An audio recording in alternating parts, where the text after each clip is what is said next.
जी हाँ, नमस्कार दोस्तों। एक बार पुनः आप देख रहे हो कि ये कई त्रिभुज दिया गया है। अब इसकी संख्या की गणना करना है। चलिए इनकी संख्या की गणना करने का तरीका हम समझते हैं कि कितना जल्दी मैं कैसे इसको गणना किया जा सके।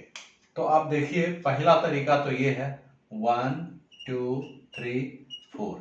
अब इस 1 + 2 + 3 + 4 कर दीजिए। 4 3 7 2 9 1 10, यानी इसमें कितने ट्रायंगल हैं? 10।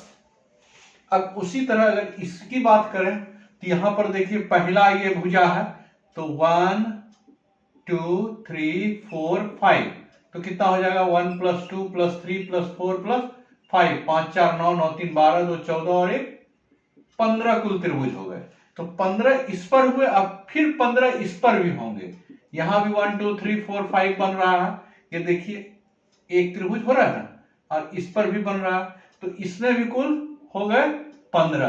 तो टोटल इसमें त्रिभुज की संख्या कितनी हो गई? 30। टोटल त्रिभुज की संख्या हो गई 30। अब देखिए हमारे पास एक इस तरह का आकार है, इसमें कुल कितने त्रिभुज हैं? 1 2 3 1 2 3। तो 1 + 2 3 3 3 6, यानी 6 ऊपर आया। 1 + 2 3 3 + 6, तो टोटल कितने त्रिभुज हो गए? 12। तो इस तरह से हम लोग जो त्रिभुज की संख्या है इसको काउंट करने का शॉर्ट तरीका है। और दूसरी तरीका भी है, 1 2 3 4 5, 5 लाइनें ऊपर से ड्रॉ की गई है। तो त्रिभुज बनने के लिए ऊपर से कितनी लाइनें होनी चाहिए? 2, और नीचे कितनी लाइन होनी चाहिए? 1।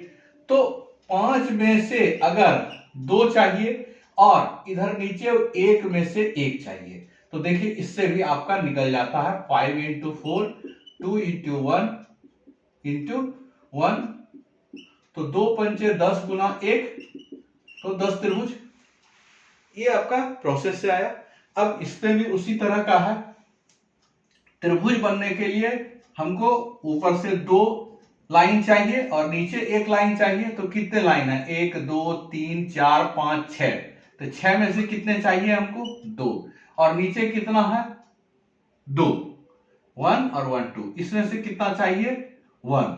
6 × 5/2 × 1 × 2 × 2 × 1। तो 3 × 5 15 हो गया हल करके, और इसका यहां पर 1 ही होगा। जितने अंक नीचे रहते हैं, यहां 2 अंक था तो 2 × 1, यहां 1 अंक है तो 1 ही रहेगा। तो 15 × 2 30 हो गया। तो ये तरीका आप समझ सकते हैं।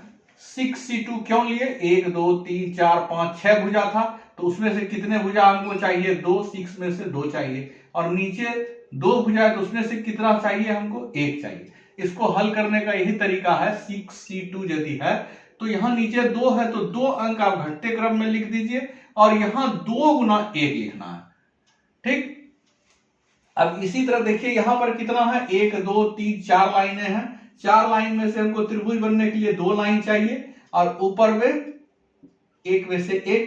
तो ये 4C2 को हम घटते हुए क्रम में 2 अंक लिखते हैं। 4 × 3, यहां 2 है तो 2 अंक लिखेंगे, और यहां 2 से 1 तक जाएंगे। तो 4 × 3 कितना हुआ? कट जाएगा। 2 × 3 6 × 1, तो ऊपर में हो गया 6। ठीक इसी तरह 6 6 6 कुल 12 त्रिभुज। तो ये हम लोग त्रिभुज की संख्या इस तरह से काउंट करेंगे। आगे हम लोग चतुर्भुज की संख्या भी देखेंगे। Thank you. अगर आपको अच्छा लगे तो प्लीज चैनल को सब्सक्राइब कर दें और बेल आइकन दबा दें। Thank you.